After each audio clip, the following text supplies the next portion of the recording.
Bem-vindo, Jamil. Tudo bem? Tudo bom? Obrigado pelo convite. Saudações, Olha Gustavo. só, Jamil está lançando o livro Luto. Já dá para comprar nas livrarias virtuais, Jamil? Já está em todas as livrarias virtuais, naquelas grandes multinacionais e nas pequenas, para não citar nome de ninguém aqui. Mas estão todos aí à disposição. Então deve ter na livraria de rua, lá na Realejo, em Santos. Nas livrarias, quando você fala, os livreiros de rua precisam continuar existindo. Valorize uma livraria perto de você, como nós, né, Dri, valorizamos a Realejo do Tarrant, lá em Santos. Olha só, Jamil, não sei se você conhece o Gustavo Mendes. Gustavo era o principal imitador da ex-presidenta Dilma, né? Mineiro como ela, candidato agora a deputado federal lá de Minas Gerais. Eu estava conversando com ele antes aqui, com o Carlito, sobre essa decisão. A gente vai falar mais do livro, tá? Mas eu queria, antes, começar pela notícia do dia, que é a embaixada americana ter soltado essa nota, Jamil, deixando o Bolsonaro no vácuo, né? Deixa eu colocar num contexto, porque essa reunião foi muito importante, não pelo que aconteceu, mas pelo que não aconteceu. O que é que não aconteceu? Os aplausos ao final.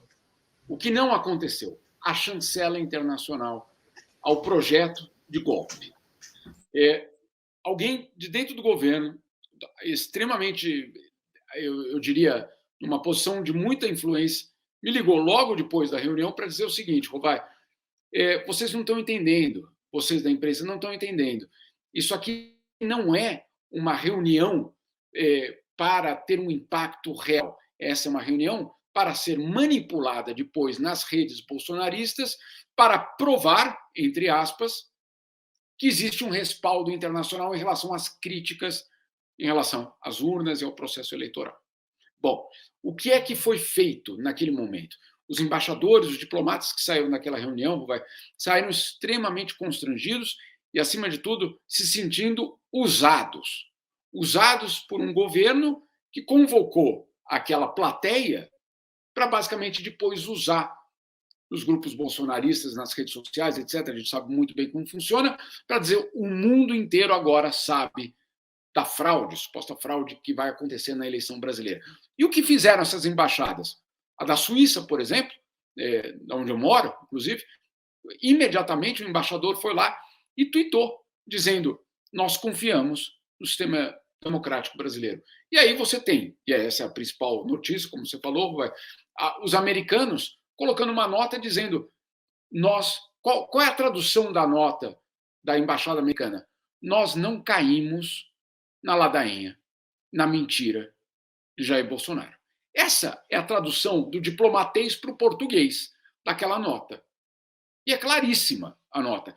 Nós não caímos na ladainha, nós não caímos na mentira, e, além disso, nós não seremos usados por vocês, o bolsonarismo, para justificar, eventualmente, um golpe.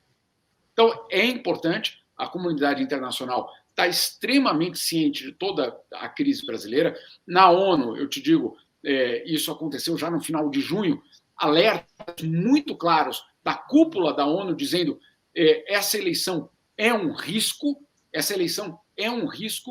e nós estamos aqui já em alerta em relação a essa eleição. O que fez o governo brasileiro quando a ONU emitiu esse alerta?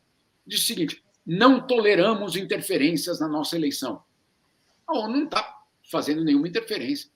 Está justamente dizendo: não cabe nenhuma dúvida sobre a democracia brasileira neste momento. Tá? Então, é uma eleição com uma eleição brasileira com uma rara repercussão internacional. Eu estou aqui há 22 anos, e isso, para quem está no exterior, a gente sabe disso. A eleição brasileira não é assunto internacional. Ela é assunto internacional quando ela vira um questionamento. E agora, esse é o momento. Muito bem. Ô, Jamil, e só fazer mais uma pergunta, depois eu abro para o Gustavo também te perguntar. Adri. Você falou que, então, assim, a eleição brasileira, em geral, não tem repercussão. Mas você que participa de muitos eventos internacionais, há uma perspectiva, há uma discussão sobre um eventual golpe no Brasil por parte desses embaixadores? Eles têm falado disso? Eles têm te perguntado sobre isso? Eles têm chegado para você e as suas fontes em várias embaixadas e dito que a posição de um país X ou Y será essa ou aquela se o Bolsonaro de fato tentar um golpe no Brasil? Deixa eu colocar, Rovai, existe uma enorme preocupação em relação ao que pode acontecer com o Brasil. Isso não tem nenhuma dúvida. Essa preocupação existe, ela é colocada de uma forma explícita por parte das instituições internacionais e por parte desses embaixadores na condição de anonimato. Muita gente acha, mas é anonimato porque de fato não é verdade. Não, não é isso. É porque a preocupação ela é profunda e esses governos são muito cuidadosos sempre que falam de um outro país. Então, é por isso que, na maioria das vezes, você vê embaixadores falando na condição de anonimato. Não é porque eles estão se escondendo, é porque o que tem em jogo é muito grave. Tá? Então, é só para deixar muito claro isso. Agora, sim, há uma enorme preocupação internacional em relação ao Brasil. Por quê? Porque o que está em jogo no Brasil, para o mundo, não é Jair Bolsonaro. Não é Jair Bolsonaro que está em jogo. Para o mundo, o que está em jogo é a extrema-direita. O Brasil é uma das principais, eu diria hoje, a principal plataforma de sobrevivência e de influência da extrema-direita no mundo. Mas tem a Hungria. Sim, a Hungria, perdão, gente, a Hungria cabe dentro da cidade de São Paulo. Tá? Em termos de influência política, é extremamente limitada. Então, para a extrema-direita ter um Brasil, não é pela dimensão do Brasil territorial, é pela dimensão do Brasil nos debates diplomáticos, na influência política do Brasil. O Brasil é hoje, neste mês, o presidente do Conselho de Segurança da ONU. Tá? Então, não é um país qualquer. E, portanto, ter a extrema-direita no poder no Brasil interessa para grupos em várias partes do mundo. Por isso que essa eleição é uma eleição que está mobilizando a extrema-direita mundial. Você vê, desde o Vox, na Espanha, até os movimentos ultraconservadores americanos, todos engajados em reeleger Jair Bolsonaro. Por conta de Jair Bolsonaro? Claro que não. Claro que não. Duvido que saibam, inclusive, pronunciar o nome dele. Isso é irrelevante. O que é relevante é a manutenção da extrema-direita no poder num país que importa no mundo. Isso é o que está em jogo em outubro. E por isso essa eleição brasileira ela é curiosa, porque é uma eleição com uma repercussão mundial. Não, insisto, não porque o Brasil é gigante pela própria natureza, não. É porque ali está em jogo a sobrevivência de um grupo que vai tenta influenciar nas resoluções da ONU, na postura da OMS sobre aborto, na postura de entidades específicas sobre liberdade de expressão. Então, o Brasil cumpre uma função para a extrema-direita no mundo. Se Jair Bolsonaro perder a eleição, é a extrema-direita no mundo que perde justamente a capacidade de influenciar vários desses órgãos internacionais. E já perdeu nos Estados Unidos com Trump, né? Então, esse grupo, né, do Steve Bannon e tal, ele acaba mais enfraquecido. Perdeu também recentemente na Colômbia, tinha grandes chances de ganhar a eleição. Lê os superchats, a gente passa para o Gustavo para ver se ele tem alguma pergunta. Eu tenho uma pergunta que eu queria falar antes do superchat, posso? Claro, por favor, Gustavo. Eu estava falando antes do Jamil entrar. Jamil, é uma honra estar aqui contigo. Sou um grande admirador seu, você é um cara incrível. E a gente estava falando antes sobre a importância de pararmos com as discussões tolas de cozinha, de botequim, de alianças da esquerda, o que é verdadeira esquerda, o que não é, Lula com Alckmin, etc. Isso já está formado, o cenário está formado e a gente sabe muito bem por quê. Aliás, acredito eu que o Alckmin seja peça fundamental aqui no Brasil para barrar o golpe, né? E provavelmente o centro será o fiel dessa balança para barrar o golpe, pendendo para o lado do presidente Lula. Então, ainda há esse caso. Porém, você trouxe aqui um fato, que não é um fato novo, mas que é um fato que nós não estamos nos atentando, que, de fato, o Brasil é o último país a resistir com um governo de extrema-direita. Então, há essa organização de um mundo que tem interesses na manutenção da extrema-direita, de ter pelo menos um grande representante, como o Brasil, nesse meio, e que ele não perca. Você acha que até que ponto esses países poderiam interferir nessas eleições? Você acha que com o golpe eu não acredito? Você acredita no golpe? Você acredita em financiamento? Você acredita no quê? Eles já estão por aqui? Como? E eu não estou nem falando de Jovem Pan e CNN. Não precisa. Eu entendi. Gustavo, antes de mais nada, um abraço. Te acompanho também há muito tempo. É muito legal estar aqui contigo. Algumas questões. Primeiro, o financiamento internacional da extrema-direita é uma realidade. Tá? Então, ela existe. Ela existe e é eficaz, e ela tem uma forma muito consolidada. Então, não é novo o financiamento da extrema-direita no mundo e que vai lá socorrer os seus atores principais pelo mundo. Então, sem ilusão aqui, a extrema-direita mundial vai fazer o que for necessário para Jair Bolsonaro vencer a eleição no Brasil. Esse é o ponto número 1.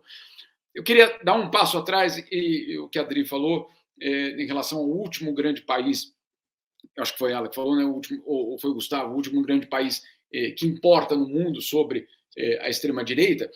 Quando o Donald Trump perdeu a eleição, ele tinha uma Damares Alves, não sei se você sabe, Gustavo, o Rovai talvez não saiba. O Trump tinha uma Damares Alves, era uma secretária de assuntos de família, né? Não da família dele, né? A gente sabe que tem uma confusão no Brasil quando fala família, de que família a gente está falando, mas enfim, não era disso, era secretária de direitos da família, da proteção da instituição da família. Chama Valerie Huber. Muito bem.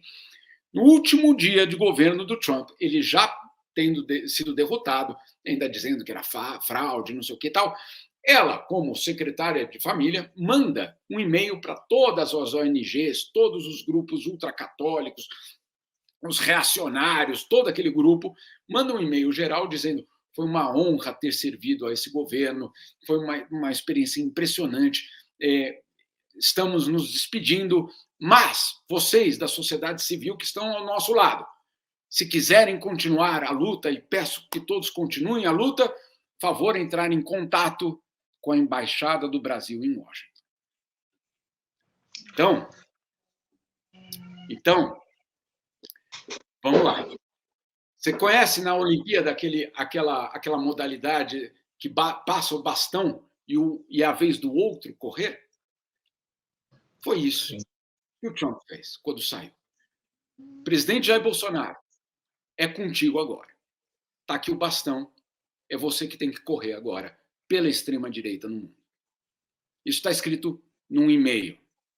Isso não é uma teoria da conspiração. É a representante do Trump informando aos reacionários do mundo que, a partir de agora, quem representa aquele governo de extrema-direita é o Brasil. Está dito isso. Então, eu insisto, quando a gente fala em o que está em jogo nessa eleição brasileira, claro que para nós o que está em jogo é a democracia. Claro que para nós é a civilização contra a barbárie, sem dúvida nenhuma. Mas para eles tem outra coisa em jogo. Essa é a primeira questão. Segunda questão que você colocou sobre Já foi financiado. E o Bolsonaro já foi financiado na eleição passada por essa extrema-direita, né, Jamil? Claro, inclusive aqui na Europa. Os disparos telefônicos, do WhatsApp. Sim, isso a Patrícia Campos Melo mostrou. Agora, além disso, você tem os grupos ultracatólicos em Polônia com uma relação direta com membros do governo brasileiro. Então, você tem a relação, a rede Sabe qual é o mais engraçado? É que aquele governo que fala contra o globalismo é o que mais usa justamente o tal do globalismo, pelo menos as redes globais da extrema-direita, para se manter no poder também. Então, não venha com essa de que, não, porque aqui somos só nós. Não caia nessa ladainha. Agora, esse é um ponto. Agora, o outro que você falou é sobre a oposição. Eu falava com Steve Levitsky outro dia, o professor da Harvard, que escreveu aquele livro Como as Democracias Morrem. E a grande preocupação dele era justamente em relação à oposição, não ao governo, dizendo que, olha, está na hora de o Brasil entender que a oposição democrática ela é um bloco. Ela não adianta você inventar que são grupos diferentes. Porque para a extrema-direita só existe um desafio, que é a democracia. Então, você só tem hoje, de fato, se você quer acabar com essa eleição de uma forma pacífica e vitoriosa, é que a democracia vença. E para a democracia vencer, todos os grupos que defendem a democracia precisam estar do mesmo lado. Ponto.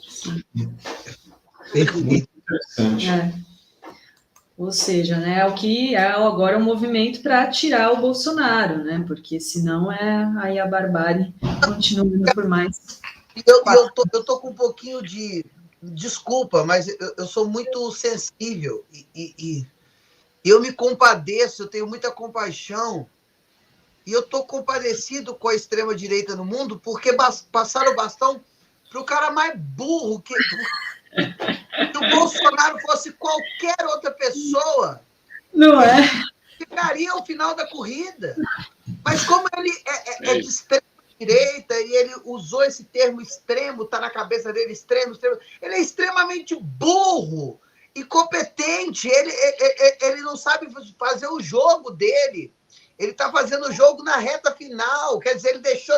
Na hora de pegar o bastão, ele nem pegou, ele esqueceu, saiu correndo sozinho. Aí, a menina do Trump atrás dele com o bastão. Pega! Pega, filha da... Você esqueceu. Mas, olha, se o Orbán fosse o Bolsonaro, tá?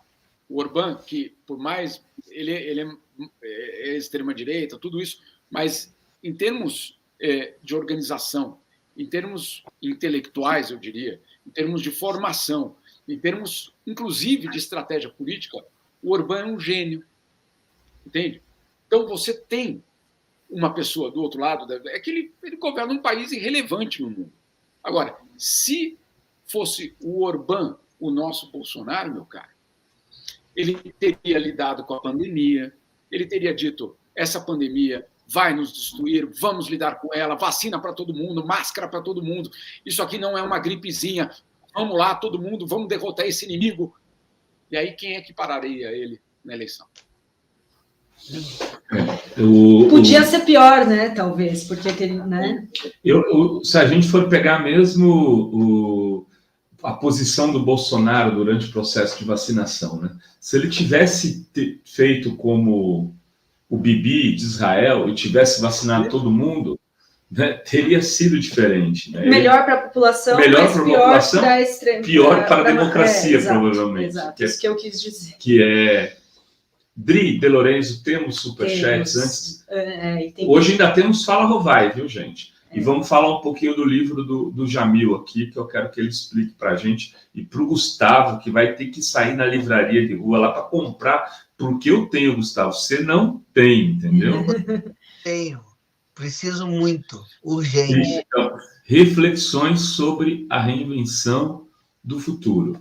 Mas, Dri, lê o superchat e a gente vai falar disso. Exato. Deixa eu ler e agradecer. Augusto Feitosa. Jamil, não há sustentação para golpe, porém a estratégia da extrema-direita para tumultuar as nossas eleições está funcionando? Depois o Jamil comenta, eu vou ler todos aqui, fazer uma rodada. Ivo Miranda Gomes, muito obrigada, está chegando de novo membro. Augusto Feitosa, Camila, não existe suporte para golpe no Brasil. Acho que ele tinha feito com o nome errado. Luciano Nogueira, muito obrigada, aqui também chegando. Lúcio Pereira de Santana, o jornalista César Calejon fala que Michele herdará o pós-bolsonarismo e será mais perigosa por ser mais argilosa, cínica e está ligada aos evangélicos. Muitas vezes discursa como num culto. Tem a Caio Batista da Silva. Gustavo, tô com saudade da Marcela fora Temer. E tem aqui Antônio Gorski, muito obrigada pelo super sticker. Júlio César Beraldi, tem que ter a Dilma falando da Anitta. E tem também Felipe Souza. Vocês realmente acreditam que Bolsonaro será preso? Eu preferia morto porque não dá para querer na justiça brasileira. Não vou desejar a morte de ninguém. Mercedes, voto Gustavo Mendes, federal, Léo Patrick, estadual, Calil, governador, Lula, presidente. E tem ainda aqui o Sérgio Marques, Meca na Brasa, só Santista sabe. Como estão as mobilizações e manifestação a favor da democracia? Temos que ocupar as ruas para proteger a nossa democracia. Parece que teve uma reunião das entidades que organizaram alguns atos de impeachment. Exatamente. É isso, Rovai. E Carol Senhoroto,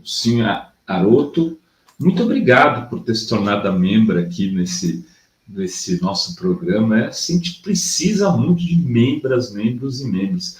Jamil, fala um pouco do seu livro. Queria te ouvir aqui. A Fro estava falando que o livro é lindo. Eu li assim, 2 capítulos, para dizer a verdade. Eu achei que a nossa entrevista era semana que vem. Me atrapalhei aqui, está até comentando com o teu assessor, mas vou devorá-lo aqui nas próximas Que a gente vai tirar férias, gente. Então, já temos exatamente. Um monte de leituras aqui. Uma semana... Ele vai comigo para as férias. Exato. Aí a gente troca aqui os nossos. Mas vamos lá. Então, o Jamil fala do livro, depois o Gustavo vai ter que ter a imitação, né? Por favor. Olha, Renato, na verdade, é um livro que é uma convocação para a gente... reinventar esse futuro. Por quê? Porque a gente tem... E o luto não é o luto da morte, é o luto de eu luto e um convite para que a gente lute. Agora, essa luta, ela precisa partir de alguns pressupostos. O principal pressuposto é de que a democracia não está garantida e que a gente precisa lutar por ela todos os dias. Não adianta você achar que ela veio na certidão de nascimento. Ela não vem escrita ali sexo, idade, 10 dedos na mão e democracia. Não está na certidão de nascimento. A gente precisa fazer com que ela aconteça todos os dias. Para fazer com que ela aconteça todos os dias, uma das funções é garantir que os direitos básicos sejam estabelecidos para todos, porque senão nós não temos uma democracia, nós temos algo diferente, uma democracia eleitoral, talvez, uma eleição a cada 4 anos, ou a cada 2 anos, dependendo do que você quiser. O que a gente está falando aqui é sobre garantir que a democracia possa existir diariamente. O que é uma democracia que existe diariamente? É quando ela existe na escola, é quando ela existe em forma de saneamento básico, é quando ela existe na forma de dignidade do ser humano. É ali que ela existe. E é ali que ela vale.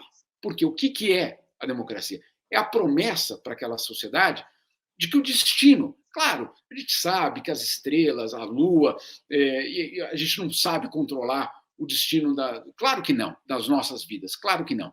Mas a democracia é alguma promessa de que o nosso futuro depende também das nossas escolhas. Não só das escolhas na hora da eleição, mas na escolha de como a nossa sociedade forma um pacto para ser governada. Então, é um desafio que a pandemia colocou escancarada, né? A gente às vezes acha que a pandemia aconteceu lá no século passado, quase, né? Quando você olha, mas ela colocou questões extremamente profundas. Ela colocou questões de sobrevivência. E depois disso, nós tivemos, sim, aí no caso do brasileiro, uma dúvida muito grande sobre a sobrevivência da democracia. O livro, ele tenta apontar algumas dúvidas, algumas perguntas perguntas, alguns questionamentos sobre como reinventar o futuro. Tem uma coisa que a pandemia, com isso eu concluo, tem uma coisa que a pandemia ensinou, que nada é irreversível. Né? A gente achava que não é possível que um vírus vai vir aqui e vai destruir tudo. É possível. Então, a pandemia nos deu essa aula, duríssima. Agora, se nada é irreversível, se nós não controlamos qual é o próximo passo, né, de uma sociedade, é também uma oportunidade para que a gente, de uma forma coordenada, construa o próximo passo. Que a gente influencie no que vai ser a sociedade a partir de agora. E essa é a tentativa do livro, de justamente colocar alguns debates sobre saúde, sobre educação, sobre o discurso do ódio, sobre o que é democracia, para que a gente possa pensar nesse futuro. O futuro, não num termo orgulhoso, eu vou desenhar o futuro, eu sou superpoderoso. Não. É um gesto de humildade, de dizer, esse sistema fracassou. O que nós temos fracassou. A gente precisa inventar uma coisa nova, muito melhor e que garanta direitos para todos. Essa é a reinvenção e essa luta que eu convoco todos vocês. Bom, muito bem, Jamil. Parabéns, viu? Excelente. Gustavo Mendes. O quê? É para fazer a Gil? Eu vim aqui para isso. Você acha que eu trouxe o Jamil Chad aqui para quê? Não, eu achei que era para me dar um presente maravilhoso, que era estar com esse grande homem, que vai estar na livraria em São Paulo, dia 29 agora. Não é isso? 29 de julho, às 18 horas, na Livraria Simples. É aqui do lado. Puta, a gente não vai estar aqui. Senão eu ia... Inclusive, eu comprei outro dia lá, livraria de rua, como a gente tá falando. É uma pessoa muito simpática, você disse, que a dona, né, Dri? Ela veio trazer o livro aqui, a gente está... Olha, por isso que livraria de rua é legal. A gente precisava dar um livro de presente, e era o livro do Fernando Moraes, do Lula, que a gente sabia que a pessoa queria. E aí não achei, eu fui aqui na livraria, na reserva não tinha, que o dono também é muito simpático. E a Adri descobriu que tinha essa livraria aqui do lado, na Rua Rocha 259, onde vocês que moram na região da Paulista vão lá buscar o livro do Jamil. E a dona pegou e trouxe o livro aqui na porta pra gente. Rapaz, isso é tudo de bom. É uma espécie de iFood, não é iBook. iBook. iBook. iBook, rapaz. E dia 29 a gente vai estar no Rio. Senão eu ia lá ver o Jamil. Dia 27 eu vou lançar o nosso livro, meu e do Serginho, em Niterói. E dia 22 em Maricá, como combater o fascismo, né? Que a gente discute aí como combater o fascismo nas redes, no âmbito do meio digital. Depois eu vou mandar um livro aí para o Jamil, vou aproveitar que ele está aqui, deixo com a livreira aqui para ele ter. E senão a gente estaria aqui a te dar um abraço, Jamil. Gustavo Mendes. Então, olha, Dilma comentando o apoio da Anitta ao presidente Lula, seria algo mais ou menos... Olha, primeiramente, boa tarde a todos, Jamil, Dri, todo mundo. Renato, vocês são muito importantes para que se possa fazer. Para que se possa fazer a questão da conversa e do debate político-ideológico. Quando eu vi a cantora Anitta, eu já tinha visto ela numa série da Globo, que era a presença de Anitta, mas era outra atriz. Quando eu vi essa agora, que está fazendo a Anitta, cantando, eu fiquei muito feliz. E eu me vi nela, porque eu vi que ela tem um show das Poderosas, que foi um grande sucesso da vida dela. E eu fui a primeira poderosa eleita desse país. Então, eu me enxergo muito na Anitta. Eu danço como ela, não vou rebolar aqui por uma questão de enquadramento de câmera, e temos tatuagens semelhantes. Não vou saber aonde, não vou dizer o que, fique na cabeça de todo mundo. Lula no primeiro turno. Beijo na Ai, Gustavo. Essa tatuagem da Dilma, rapaz. Ela vou mostrar para ela esse vídeo. Eu vou mandar para ela. Apoia a minha pré-candidatura a deputado federal. Isso, gravou um vídeo e tudo. Eu tô muito feliz, eu fiquei muito, muito contente. O Aloysio Mercadante me chamou num canto assim, com aquele jeito do Aloysio, né? O Aloysio Mercadante que tem aquela simpatia, aquela energia boa de alguém que está fazendo quimioterapia, né? Ele me chamou num canto, radiando alegria e bom humor, mas deu um sorrisinho. E eu falei, caramba, você sorri. Ele, que não, filho da puta. E depois disso, com as palavras tão lindas, ele disse assim, manda uma mensagem para a Dilma, porque ela precisa te apoiar. Afinal de contas, você foi muito importante durante o golpe, você não abandonou ela, ficou do nosso lado, tal, humanizou ela. E eu mandei a mensagem para ela e ela foi muito carinhosa, como sempre, respondeu. Então, a Dilma... e eu acho que as pessoas, eu vejo nas ruas, conversando com as pessoas, o quanto que as pessoas se sentem arrependidas muito de terem embarcado na onda midiática contra a presidenta, viu? Realmente, ela foi muito injustiçada. As pessoas falam isso e elas tentam, de certa forma, transferir para mim um carinho que elas não podem dar a ela pessoalmente, né? A Dilma é muito reclusa e tal, mas está aí na campanha, ativamente nessa campanha. Aliás, é a convocação. Se a gente está encerrando aqui, aproveitar que o Jamil está aqui, convocar todo mundo realmente a se envolver, porque a gente precisa espalhar essa mensagem para todo mundo, em todo canto. Claro, Bolsonaro não discuta. Ei, espectador do Fórum TV, presta atenção. Não discuta. Bolsonaro enraizado não vai mudar o seu voto. Você pode ter argumentos, você pode ter estudado em Harvard, para ele, foda-se. Ele não sabe nem que diabo é isso. Ele está cagando para isso. Não bata tambor para maluco dançar. Mas existem milhões e milhões de votos que estão flutuando, soltos por aí, que foram nas eleições passadas brancos, nulos, ausentes, que votaram e se arrependeram. É com essas pessoas que a gente tem que falar. E eu volto a repetir, como é que vamos ganhá-las? Com afeto. Trazê-las todas para a gente. A gente perdoa. Nosso campo democrático, progressista, de esquerda, a gente perdoa.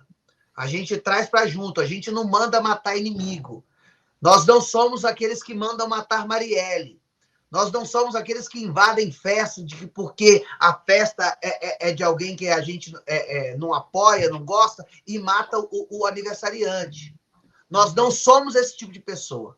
A gente traz para junto, a gente conversa, a gente educa, a gente ensina. Afinal de contas, se a gente perder a esperança no diálogo e na educação, a gente perdeu a esperança no ser humano. Porque o que nos difere dos animais é exatamente isso. A conversa, o diálogo e a educação.